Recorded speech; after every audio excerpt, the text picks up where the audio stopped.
Alright guys, so it is the end of May, so that would make this the third month of full-time reselling for us. So I wanted to go over some of our sales. This is going to be the best sales, not necessarily full amount of our best sales in order, but I've tried to pick out some things that I thought that you guys would derive the most value from as far as what to look out for. So we're going to get started with this. This is a industrial like smoke detector that would go in the air vents.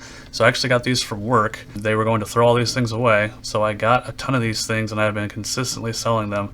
They're not super fast sellers, but they do sell. So I sold actually 2 of these for full price, $34.19, so it was like 68 bucks. They're easy to ship, they were free, so 0 cost. Next up, I actually took a best offer of $70 for this. I paid $5 at a yard sale.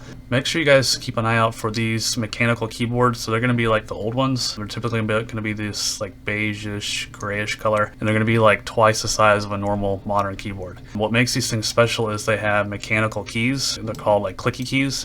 So they make that really distinctive sound and they're heavy duty. Those always sell better than the modern membrane kind of, the silent kind of keyboard. Make sure you guys keep an eye on this. Like I said, $5. They're really undervalued at yard sales. This sold for a full price, so $71.99, and it actually went to South Korea. Again, if you guys are not selling international, you are messing up. Just kidding. But it is a really good opportunity to sell stuff. There was a couple of these listed, I think, and I'm thinking maybe mine was the only one that was international. They actually paid almost what they paid for the amount in shipping. They paid 68 bucks to have it shipped. This thing was actually free as well. Got it off Facebook. It was in really bad condition. I cleaned it up, I tested it, got it working. Just a couple minutes of my time, and I sold it for 72 bucks. So this came from the Alabama trip where we got all that sealed media. So this is a sealed Betamax horror movie. So you've got some really awesome things going for there. It's beta, which is rare. It's sealed, which is more rare. And it's horror, which always sells in pretty much any format. So I got full price, 80 bucks for this, and the buyer paid shipping. The same guy's been buying like all of my media.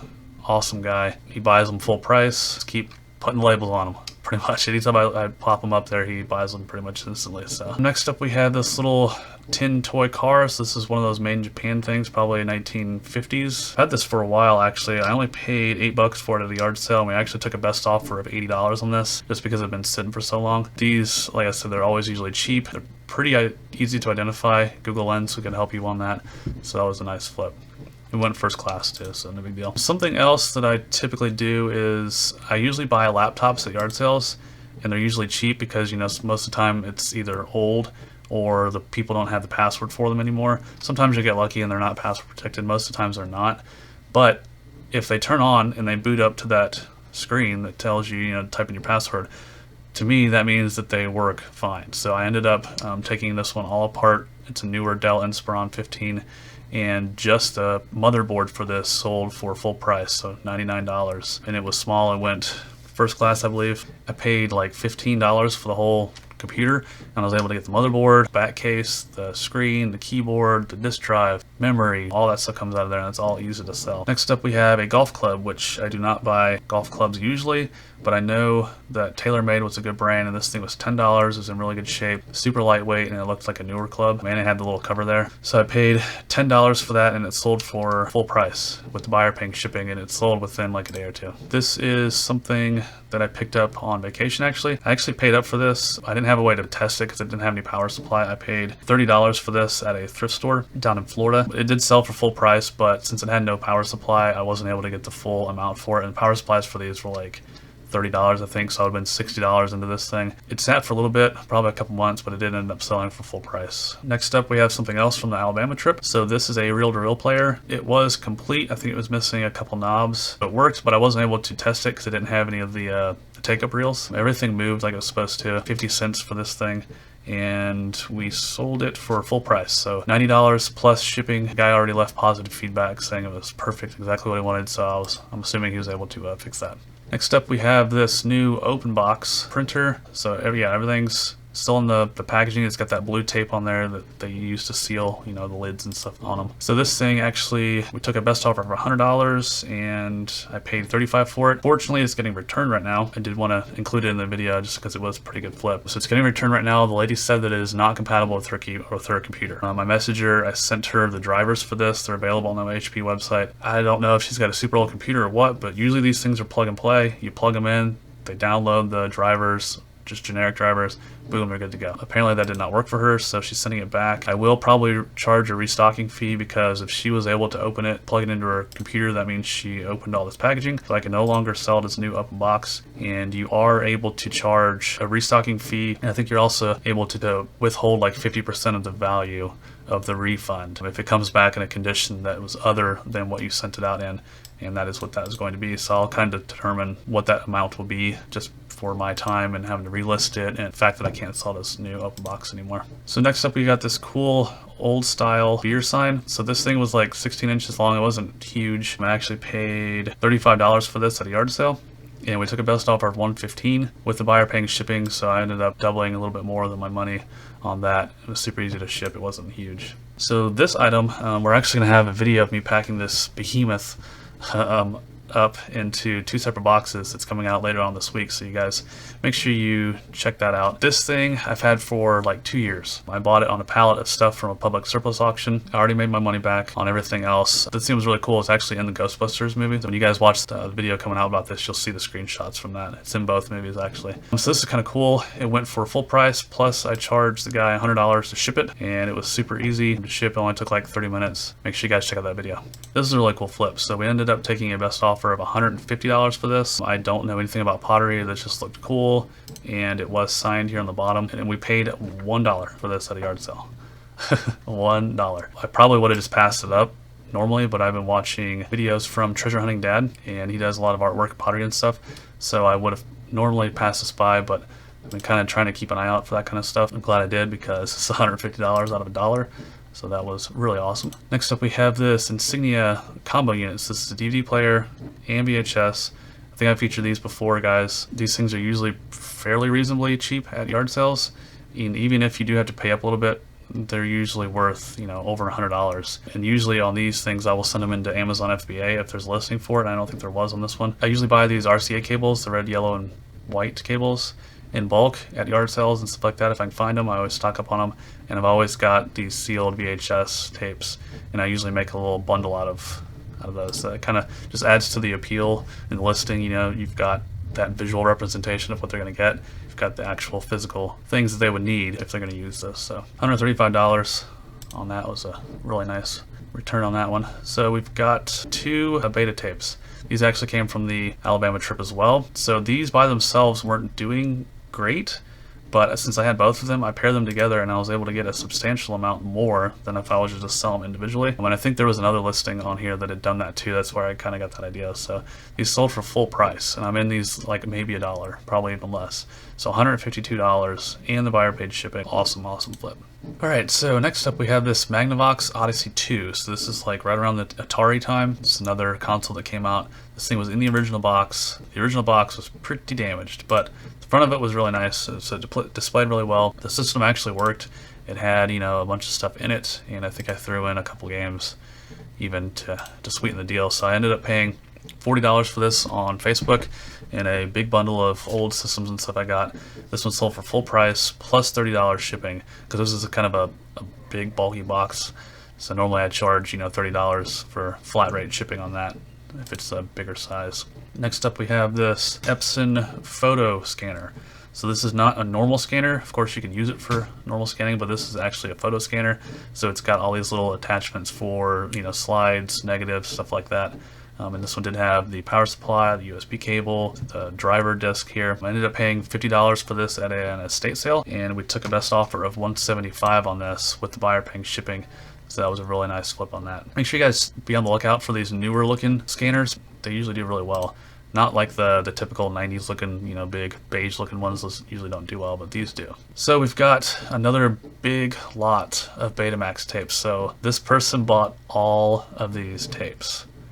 And as you can see, you know, pretty cheap. I originally started these as auctions for like $50, and there was like 12 different auctions of all these different beta tapes.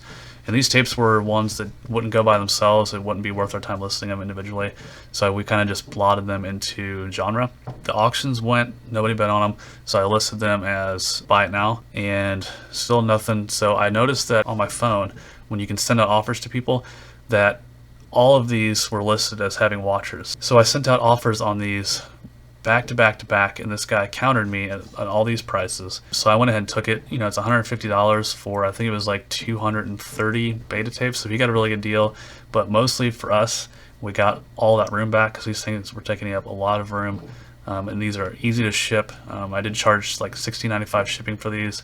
I did lose a little bit of money. They ended up being a little bit heavier than I thought they would be, and they went in 3 different boxes. But like I said, you know, it's just at this point, we're so overwhelmed with all this the Betamax stuff that getting these out of the way was good enough for us because we've already made our money back on the whole trip. So another good sale was a guy in Canada who's bought a bunch of sealed stuff from us. So he bought 3, and as you can see, one of them is $152 for one sealed Betamax Horror.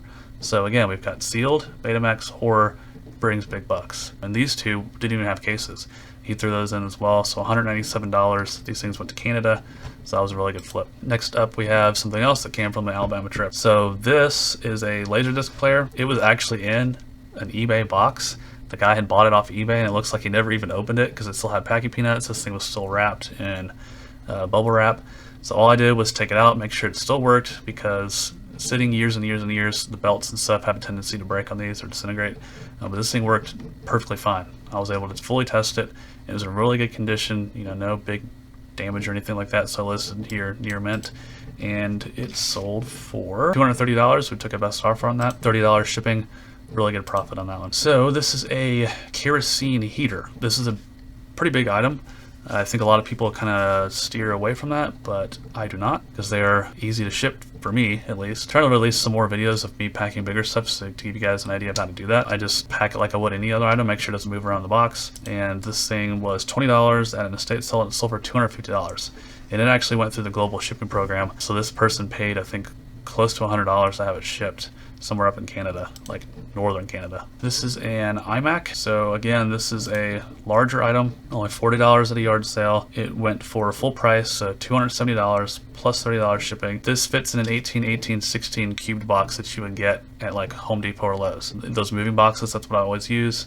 I always use a lot of bubble wrap, foam, styrofoam to protect these things. I've never had a problem shipping these. This is a really good flip, so we only paid $30 for this at a yard sale or an estate sale.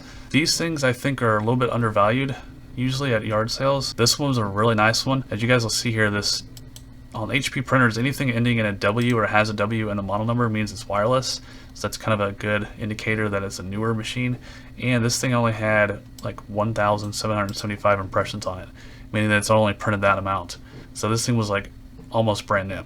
It sold for $341, so we got full price on that. Plus they paid shipping. Again, this fits in an 18/18/16 box. No problem, super easy to ship. This one was a really cool one, so we actually made a video of me testing this thing, which we will link up here. We went through the whole process, and like halfway through the video, this thing started smoking after we were using it for like 20 or 30 minutes. So I immediately shut it off. That's why I put in here works but read. I had screenshots of this thing working so that people could actually see it work. But I think something was wrong with the power supply. So we listed that in the description, and this thing actually sold for $500, so we took a best offer for it. We actually paid $225 for this at a yard sale, so we paid up on it, but it actually went, and I charged $65 shipping on this. I thought it was good, but this thing actually went to Alaska, and not like southern Alaska, and I don't think that it matters, but it was like northern Alaska on some kind of Air Force base. So it actually cost like $160 something for me to ship this thing. But again, you know, I don't reach out to people. If it's my mistake, I'm not gonna be like, hey, you owe me $100.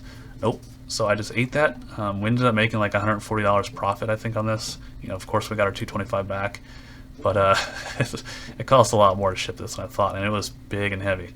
So it finally got there. It took like almost a month, I think, too. So it's kind of a big ordeal with that, but still we made some money on it. The most valuable thing that we sold for May was this sewing machine. It sold for full price, $872 plus $30 shipping. Sewing machines are easy to pack. Look for them if they have the LCD screens. That usually means that they're more valuable and newer. This is actually an embroidery machine, so a little bit more higher up as far as, you know, what you can do with the machine. So it's still full price, and we only paid $40 for this at a thrift store. I think I had some problems with it. I put works but read. I think it was like over $1,000 machine normally, but I was happy to get $872 for it, so that is awesome.